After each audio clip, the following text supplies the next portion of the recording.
여러분, 사무엘이 축복받은 인물일까요? 아니면 다윗이 축복받은 인물일까요? 우리의 축복의 기준을 장수와 부와 잘됨에 두기 때문에 내 자녀가 다윗처럼 살기를 원하는데 잘못된 축복관을 가지고 있기 때문이다라는 거예요. 부와 다윗을 통해서 우리가 알 수 있는 축복이라는 것은 하나님이 늘 내 하나님이 되었다는 사실입니다.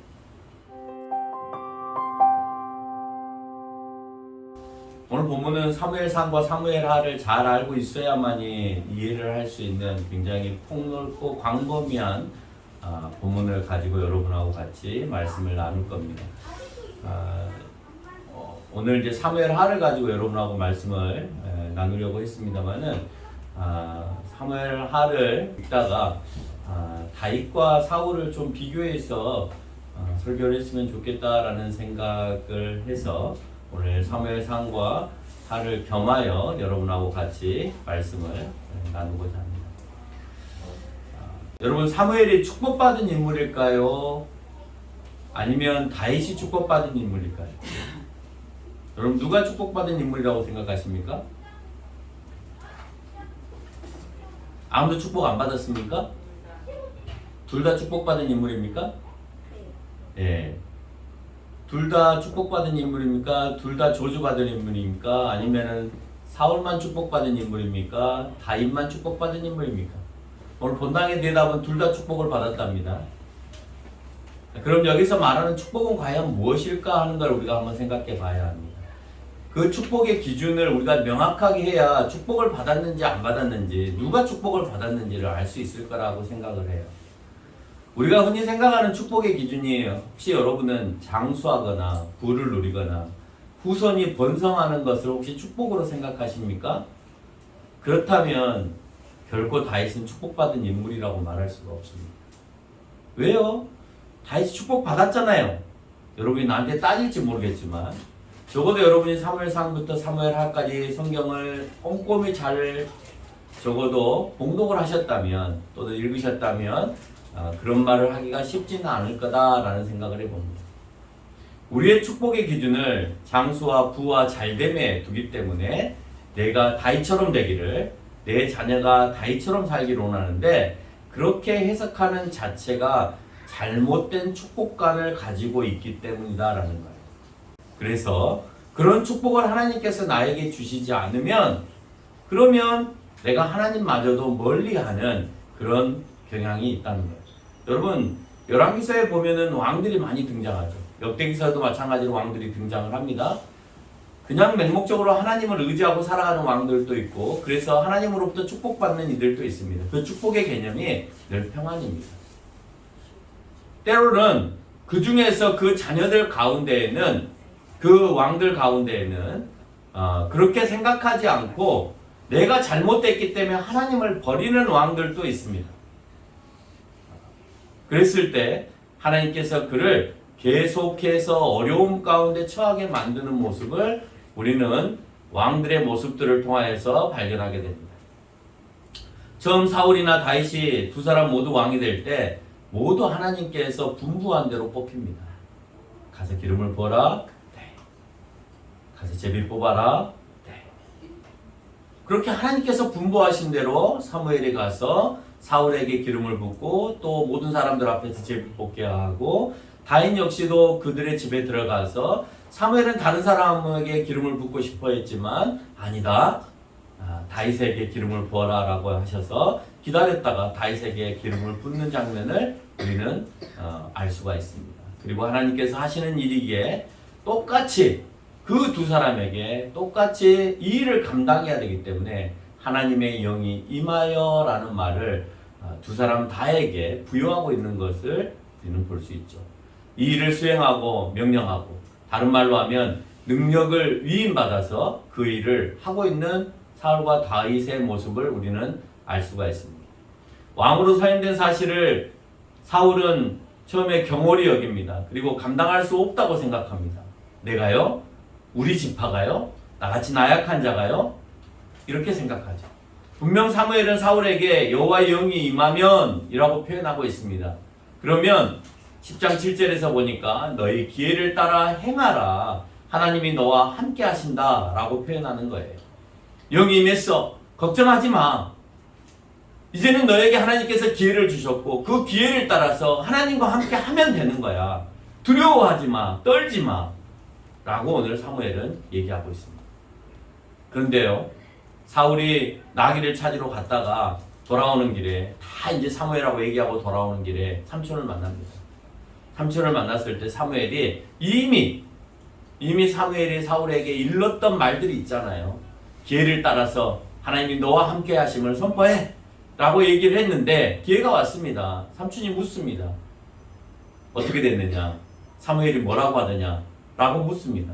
그랬더니 오늘 10장 16절을 보니까 잃어버린 암나귀를 찾는 내용만 담겨 있고 사무엘이 말한 지도자로서의 나라의 일을 하는 것에 대해서는 언급하지 않습니다.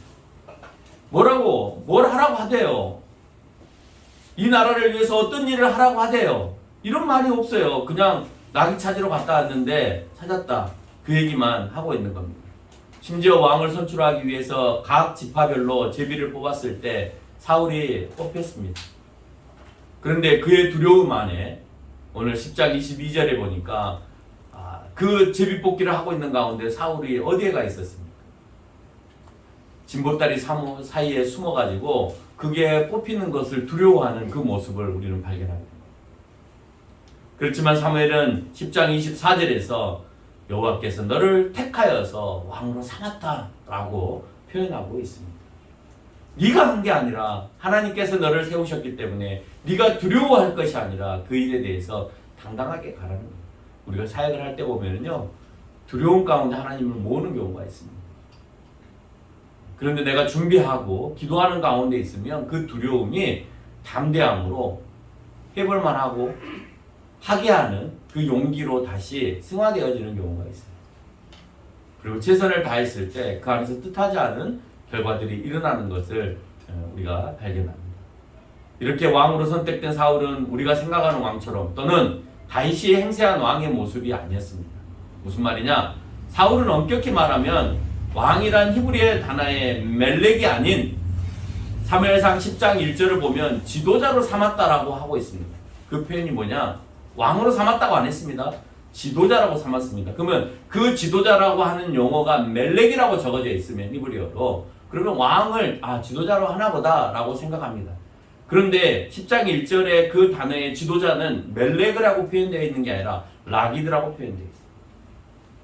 그냥 지도자입니다. 그 라기드의 지도자의 표현은 사사의 지도자의 표현과 다르지 않습니다. 아직은 왕과 사사 시대 안에 과도기적 모습을 띠고 있는 것입니다. 그 뒤에 11장 15절에서 나오는 사무엘을 왕으로 삼고 해서 여기서 왕이라는 표현이 처음 나옵니다. 여기서도 멜렉이라고 사용하지 않고 말라크라고 사용합니다. 여기서 사용되는 말라크는 다스리는 자로 표현하고 있습니다. 왕의 개념과 조금 다릅니다. 그러다가 정식으로 왕으로 멜렉이라는 다역을 사용하는데 12장 1절에 보니까 사무엘이 그렇게 표현하죠. 너희 위에 왕을 세웠더니 라고 말하면서 거기에서 왕이라는 단어를 사용하는데 멜렉이라는 단어를 사용합니다. 그러나 사무엘도 그렇게 표현하면 사실은 안 되는 거였습니다. 왜? 분명히 하나님께서는 사무엘에게 왕으로 세우려고 할 때 멜렉이라는 단어를 사용하지 않고 처음으로 사무엘에게 하나님이 분부하셨던 사무엘상 9장 16절에 보면 베들레헴 땅에 베냐민 땅에 한 사람을 내게 보내리니 너는 그에게 기름을 부어 내 백성 이스라엘의 지도자 나기드로 삼아라 라고 하고 있는 거예요. 다시 말해서 아직까지도 하나님은 내가 너희의 통치자가 라고 하는 의미가 그 안에 더 강하게 배어 있는 겁니다. 내가 너희를 통치할 거고 인간 지도자를 세워서 그들을 이끌어 갔으면 좋겠다라는 표현이 하나님께 더 강한데 오늘 사무엘이 화가 난 겁니다. 사울의 모습을 보니까 너무 화가 나서 너를 멜렉으로 삼았는데 라는 표현을 하지만 하나님은 그 어디에도 사무엘을 멜렉이라고 하지 않았습니다. 라기드라고 계속 표현하고 있다라고 합니다. 그래서 그는 왕이 되었을 때 11장 5절에서 보니까 왕으로 삼는 것이 아니라 사사처럼 평상시에 일을 하다가 필요에 따라서 지도자로 등장하는 것을 우리가 알 수가 있어요. 왕의 모습으로 그렇게 시작되는 게 아니구나. 여러분 그 내용을 보면 뭐라고 되어 있어요? 사울이 밭에서 소를 몰고 오다가 암몬이 침투해 온 거예요. 똑같이 사사들이 그랬잖아요. 자기가 농사를 짓고 있다가 누가 몰려오니까 오늘 지도자가 되어서 자기 이스라엘 민족들을 모아가지고 자, 하나님께서 전쟁하라고 하신다. 그러니 너희들이 동참해라 라고 해서 모아서 가서 전쟁을 이루었단 말이에요. 사울에게 궁전이 있었습니까? 없었어요. 궁전은 언제 만들어집니까? 다윗 때 가야 만들어집니다. 여러분이 생각하는 그 왕의 개념이 오늘 사울에게는 아무것도 없어요. 또 볼까요? 궁이 없으니까 사울에게는 상비군이 있었어요? 늘 자기를 보호해주는 상비군이 있었나요? 없었습니다. 그때마다 등장하는 그런 군인으로만 준비되어 있습니다. 그러다가 점점 자기 주변에 상비군의 형태로 이제 이끌어져 오는 것을 우리가 알 수가 있는 거죠. 왕으로 지도자로 사울을 선택받았을 때도 나약한 모습을 사울은 보였습니다. 마침내 사울은 11장에 암몬의 침략을 받습니다. 그 계기를 통하여서 오늘 사울은 어쩌면 한 번 성경에서 담대함을 보입니다. 그 암몬의 전투에서 승리하고 돌아옵니다. 그래서 11장 3절에서 보니까 그 승리하고 돌아온 사울에게 사울이 오늘 선포합니다. 여호와께서 오늘 이스라엘 중에 구원을 베푸셨습니다. 사울의 모습이 어쩌면 이렇게 쭉 갔어야 되는 거예요. 자기가 지도자로 세워주신 여호와가 나를 이렇게 이끄셨다라고 하는 사실을 늘 기억하면서 이렇게 갔어야 되는 것이 맞는 겁니다. 단 한 번 사울이 사울다운, 왕으로서의 사울다운 하나님께서 세운 자의 모습으로 단 한 번 보여주는데 바로 오늘 이 본문의 말씀이 단 한 번의 모습이었습니다. 그리고는 그 다음부터는 계속되어지는 무너짐의 모습이 이루어지고 있다는 거예요. 하나님이 선택했다 할지라도. 여호와의 인정이 12장 9절에서 보니까 그들이 하나님 여호와를 잊었을 때에 내가 너희를 지키는 것이 아니라 여호와께서 너희를 지킨다고 했어야 했음에도 불구하고 블레셋은 쳐들어오고 백성들은 사무엘을 기다려도 안 오니까 흩어져 버렸고, 그래서 사울은 그 마음에 사탄을 통하여서 나약함과 그 조급함 가운데 그 마음을 무너뜨려 버립니다. 그래서 사무엘을 기다리지 못하고 뭘 합니까? 제사를 지내버립니다. 사무엘이 그 모습을 목격합니다. 그리고 뒤에 도착을 했습니다. 13장 3절에서 보니까 왕이 망령되이 행했다라고 표현하고 있습니다. 앞에서 암몬과 전쟁에서 이기고 난 다음에 여호와께서 너희를 구원했다라고 하는 표현은 다 어디로 가버리고 그 조급함과 다급함과 그 나약함에 사탄이 개입을 해서 야, 네가 해도 되잖아. 네가 지도자잖아. 야, 사사들이 원래 제사도 지냈잖아. 그러니까 네가 해도 되잖아. 라는 마음으로 빨리 해. 빨리 해야 승리할 거 아니야. 블레셋에서 네 앞에 와 있어. 그 조급함 앞에 해버린 거. 제가 생각할 때는 과도기적 상황이 있었기 때문에 사울도 그래도 되지 않을까 이런 생각을 했던 것 같아요. 아직 왕이 뭔지 알지 못하잖아요. 처음으로 생겨난 왕인데 왕이 어떤 역할을 하는지 몰라요. 그러나 자기가 보고 배운 거는 사사들의 모습이었어요. 근데 사무엘도 사람들을 모으는 일을 자기가 하고 뿐만 아니라 제사도 지내고 하니까 그럼 나도 되겠지라고 생각했던 거죠.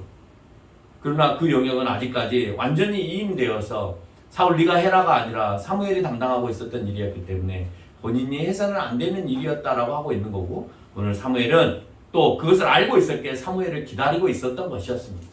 그러나 성급해서 조급해서 나약해서 사탄이 그에게 뿌린 그 씨를 내가 이겨내지 못하여서 그만 망령된 행동을 하게 되는 거고, 오늘 사무엘은 그를 향하여서 그래서 너는 망령되이 이 모든 일들을 행했다라고 말하고 있는 것입니다. 그리고 바로 14절에 그의 촛대를 옮기시는 내용으로 담고 있습니다. 이제는 왕으로 된 지 얼마 되지도 않았는데도 불구하고 이제는 네가 이제 왕의 자리에서 내려와야 된다라는 말이 선포가 되어지는 거예요. 그는 그 실수를 회개하는 것이 아니라 정한 날에 당신이 오지 않았기 때문에 내가 했다라고 하는 핑계를 대고 있는 거예요. 사무엘, 내가 잘못했습니다. 내가 하지 말아야 될 내 영역이 아닌 내 범주가 아닌 곳을 내가 행했습니다. 그리고 하나님 앞에도 내가 하지 말아야 될 일을 했습니다 라고 했어야 맞는 거죠. 근데 그렇게 하지 않고요. 당신이 늦게 왔잖아요. 그래서 어쩔 수 없이 해야만 했어요. 하고 핑계대는 거예요. 사무엘의 일상을 보면요. 여러분 나약한 사람들은요. 자존감이 약한 사람, 자존심만 센 사람들은 이렇게 쉽게 내가 잘못했어, 미안해 이런 말로 표현하기보다는 어떤 말로 표현하냐면 핑계를 대요. 핑계를. 정말 그렇다. 오늘 사울은요. 자존감이 굉장히 약했던 거예요. 그래서 뭘 지적하면 그러니까 자기가 나약하다고 생각하고 조급하고 힘이 없다고 생각하니까 그것에 눌리지 않게 하기 위해서 뭔가 자기에게 왜 그랬어? 라고 이렇게 얘기하면 죄송합니다. 그렇게 하지 말았어야 했는데 용서해 주세요. 이렇게 표현하는 것이 아니라 이렇게 할 수밖에 없었잖아요. 백성들이 이렇게 하라고 했잖아요. 그래서 내가 이렇게 했잖아요. 여러분 우리가 저번 시간에 예배 시간에 배웠잖아요. 설교 시간에 들었잖아요.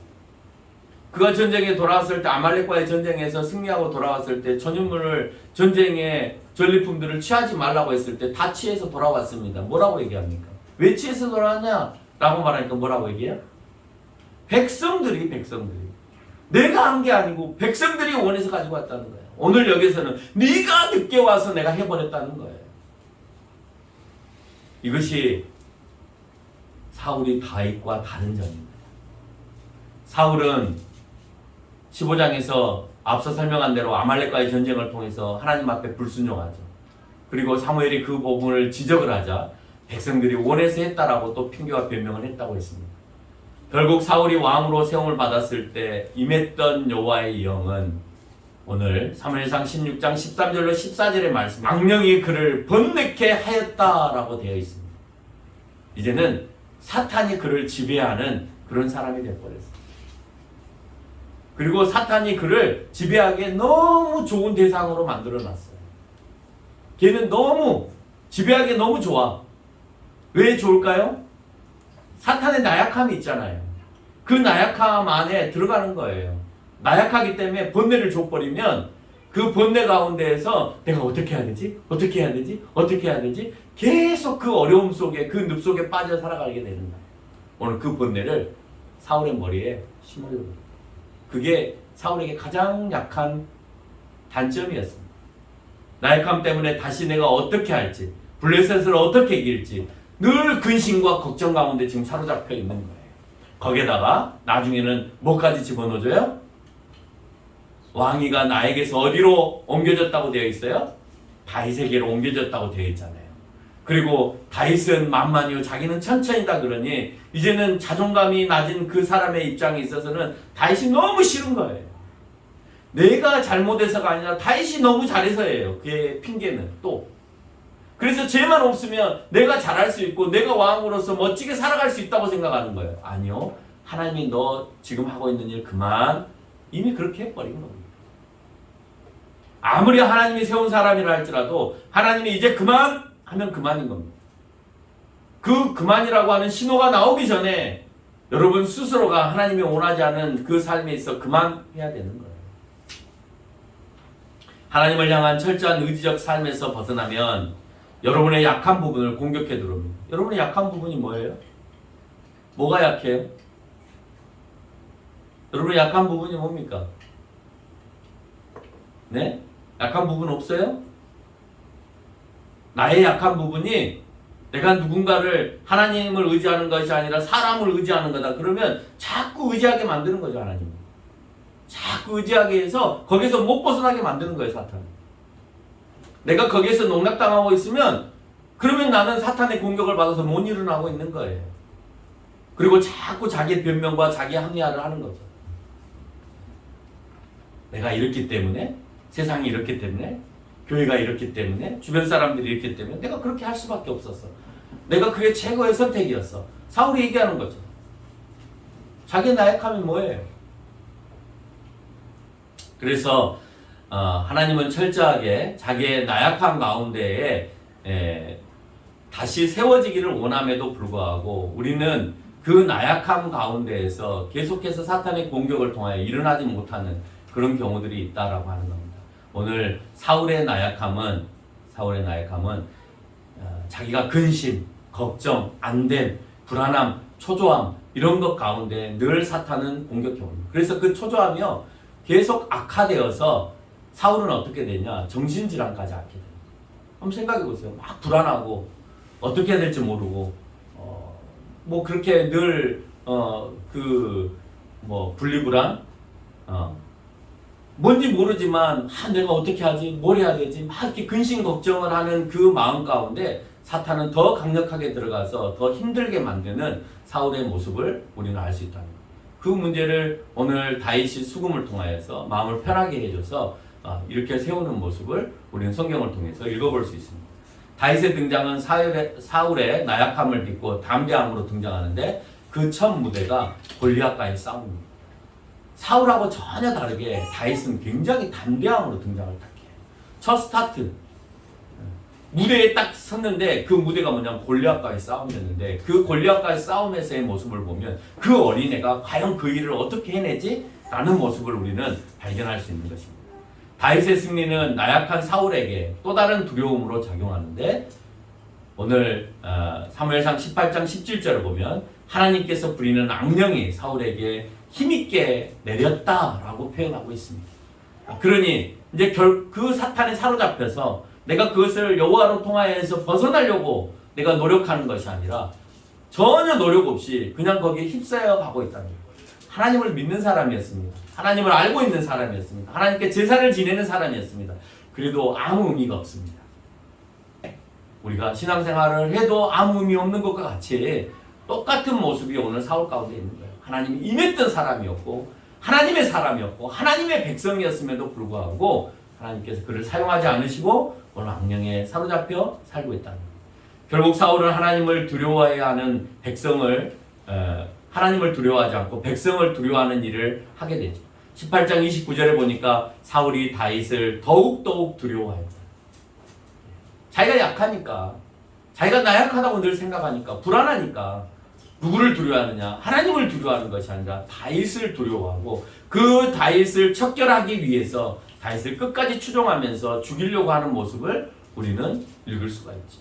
사울은 두려움의 대상인 다윗을 여러 번 죽이려고 했지만 다윗은 사울과 전혀 다르게 두려움의 대상이 되지 않았어요. 그래서 24장과 26절에 보니까 사울에게 자비를 베풀었다라고 되어 있습니다. 다윗이 왕위를 잡을 때 초기 유대 지파만의 왕으로 세워졌다가 8년이 지나서 통일왕국을 이룹니다. 여러분, 사울이 더 멋있게 왕으로 등극을 합니까? 다윗이 멋있게 더 왕으로 등극합니다. 사울이 훨씬 더 멋있게 등극합니다. 모든 지파 가운데에서 모든 지파가 보는 가운데에서 왕으로 선출됩니다. 다윗은요 유다 지파만의 왕으로 세워졌다가 나중에 가서 통일왕국을 만들어냅니다. 그러니 얼마나 나약한 존재였는가 하는 것을 우리가 알 수가 있죠. 아직 힘이 없는 왕으로서 그가 왕의 힘을 얻기까지 많은 시간들이 필요했다라고 하는 거예요. 행복한 왕이었을까요? 아니었습니다. 사울처럼 그렇게 축복받은 왕이 아니었다라고 하는 거예요. 비패해진 군사력, 사울이 다 망가뜨려 놓은 군사력을 다시 강성한 왕국으로, 강성한 군대로 만들어내기까지 또다시 다윗은 큰 과제를 등에 업고 왕으로 등극하고 있다라고 하는 거예요. 사울이 잘했으면 좋았을 텐데 아예 블레셋 앞에서도 벌벌 떨고 있는 그런 모습을 보면 그 군사력이 아주 약해졌다라고 하는 것을 우리는 알 수 있죠. 사울을 통해서 이스라엘의 민족의 피폐함과 무너짐을 보지만 다윗을 통해서 다 무너진 가운데 하나님께서 원하시는 나라를 세우심을 발견합니다. 이해가 되세요? 다 무너져 버렸잖아요. 그 무너진 가운데 하나님께서 원하시는 하나님의 나라, 그 나라를 어떻게 세울 건가에 오늘 다윗은 집중하고 있다라고 하는 겁니다. 사울의 회개 없음을 보지만 다윗은 회개의 모습을 우리가 볼 수가 있습니다. 사울은 아직 나라다운 나라가 아니었지만 다윗은 주변국으로부터 조공을 받는 왕의 모습으로 세워졌습니다. 이것은 왕으로서의 최고의 영예였습니다. 다른 나라가 나에게 굽실대는 것만큼 왕으로서 영광스러운 건 없죠. 최근에 문재인 대통령이 G20에 참가해서 우리나라의 위상이 높아졌다. 다른 나라 그 대통령들이 또 총리들이 우리 대통령을 만나기 위해서 여러모로 이렇게 했다라고 표현하고 있습니다. 만약에 힘이 약하고 만나야 될 이유가 없으면 뭐 그 많은 대통령과 수상들이 있는데 그 짧은 시간 안에 굳이 만나려고 하지 않겠죠. 다른 사람들을 만나려고 하고 다른 일들을 하려고 하겠죠. 그만큼 자기를 찾는다라고 하는 것은 더 영예로운 거고 거기에 조공까지 바친다라고 하는 것은 나를 인정하고 있구나라고 하는 걸 알 수가 있죠. 그러면 이제 결과론적으로 보니까 사울보다는 그래도 다윗이 이렇게 축복을 받은 왕이구나라고 생각할 수 있을지 모르겠습니다. 그러나 아니라고 말씀드렸죠. 더 어려운 상황 가운데 왕이 되었었고 더 어려운 가운데 더 전쟁을 치르고 있는 가운데에서도 궁을 세워야 되는 그리고 성전까지 세우고 싶었지만 그것까지도 원하지 않는 그런 상황 가운데 오늘 다윗이 놓여 있었다라는 것을 알 수가 있습니다. 사울은요 자살만 하지 않았다면 그의 삶의 연한이 80년이었습니다. 40살에 왕으로 등극을 해서요 40년 동안 통치를 했어요. 하나님으로부터 징계를 받고 축복받지 못했다면 80년을 살 수가 없는 거죠. 다윗은 축복을 받았으니까 90년쯤 살아야 되겠죠. 그런데 다윗은요 1041년에 출생해서 971년에 죽으니까 70년밖에 살지 못합니다. 장수가 축복이라고요? 아니요, 다윗은 장수하지 않았습니다. 근데 우리는 왜 다윗을 축복받은 인물이라고 생각할까요? 사울과 다윗의 고난을 한번 비교해 볼까요? 사울의 자녀들만 비참하게 죽은 것이 아닙니다. 전쟁터에 나가서 오늘 사울의 자녀들이 다 죽었잖아요. 아니요, 다윗 역시도요 밧세바와 동침해서 얻은 자녀가 그냥 죽습니다. 아비가일에게 낳은 아들이 죽습니다. 아들 암논이 다말을 범하였고요 압살롬이 다말을 죽인 형제의 난이 일어납니다. 그리고 압살롬은 자기 아버지를 죽이려고 쫓아다닙니다. 적어도 사울은 자기 아들들이 자기를 죽이려고는 하지 않았잖아요. 아도니아가 반역을 깨서 다윗을 죽이려고 합니다. 적어도 사울은 자기 신하들이 자기를 죽이려고 하지 않잖아요. 대너 신하였던 다윗이 자기를 살려주는 일을 했죠. 누가 더 축복받은 겁니까? 여러분 다윗이 고난을 안 받았다고요? 더 많은 고난을 받습니다. 사울보다 더 많은 시간의 고난의 삶을 살고 있는 오늘 다윗의 모습을 발견합니다. 무엇으로 다윗은 축복받은 왕이라고 말합니까? 왜 내 자녀가 출생하면 내 후손들은 다윗처럼 살기를 원하고 다윗 왕이기를 원합니까? 이렇게 불행한 삶을 살기를 원합니까?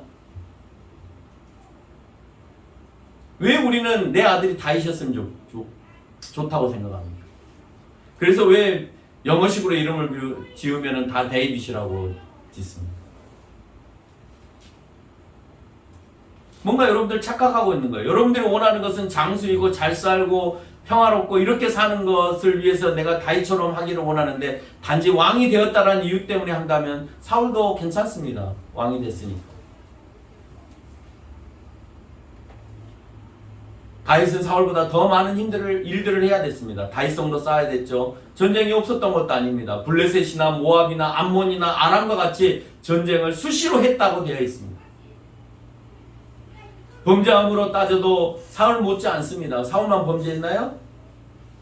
범죄함으로 따져도 다윗도 만만치 않습니다. 밧세바를 취하기 위해서 우리아를 죽음으로 몰아갑니다.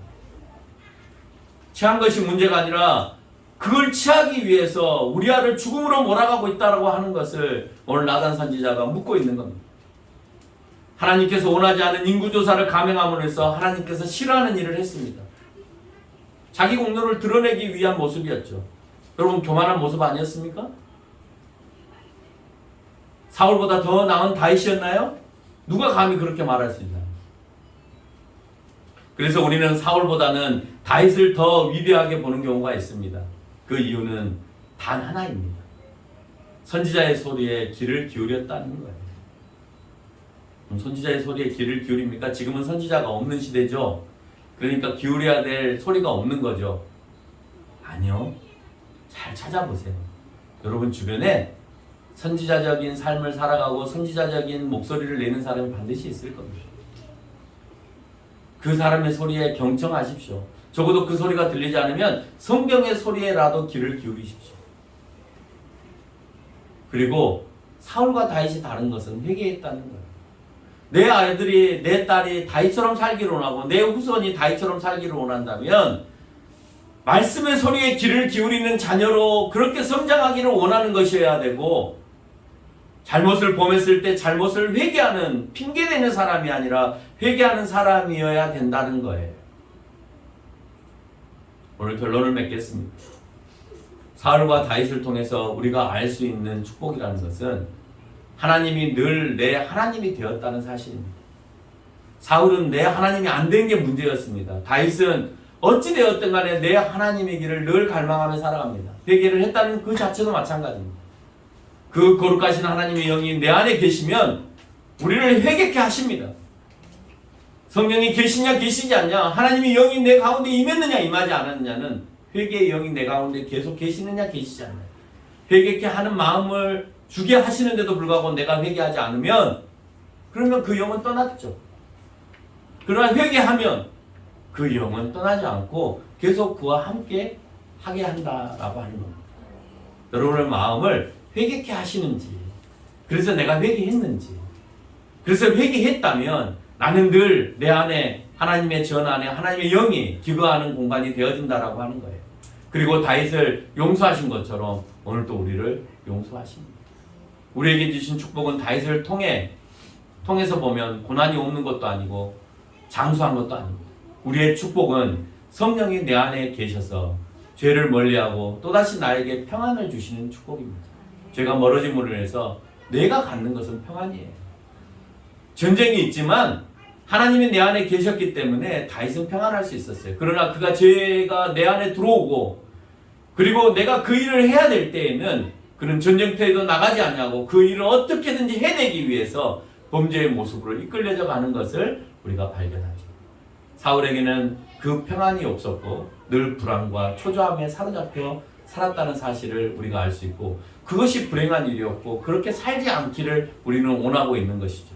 마찬가지로 우리가 다윗처럼이라고 말하는 것은 늘 어찌되었든 간에 성령이 나에게 하시는 말씀에 내가 경청하고 내가 잘못한 것에 대해서 하나님 앞에 회개함으로 인하여 내가 가지고 있는 불안과 초조함이 성령을 통하여서 말소되어지고, 그로 인해서 내가 평안한 마음을 유지하고 내 자녀가 그렇게 살아가기를 원하는 차원에서 다윗처럼 너희가 살기를 원하고 다윗처럼 내 자녀가 성장하기를 원하는 것이지, 그가 왕이 되었으니까 내 아들도 왕처럼 살아주기를 원하고, 그가 부를 누렸으니까 내 아들도 다윗처럼 부를 누리기 위해서 살아간다면 여러분 성경을 잘못 본 것이고 그런 축복이 우선이 아니다는 사실을 기억하면서 살아가는 저와 여러분이 되시기를 바랍니다.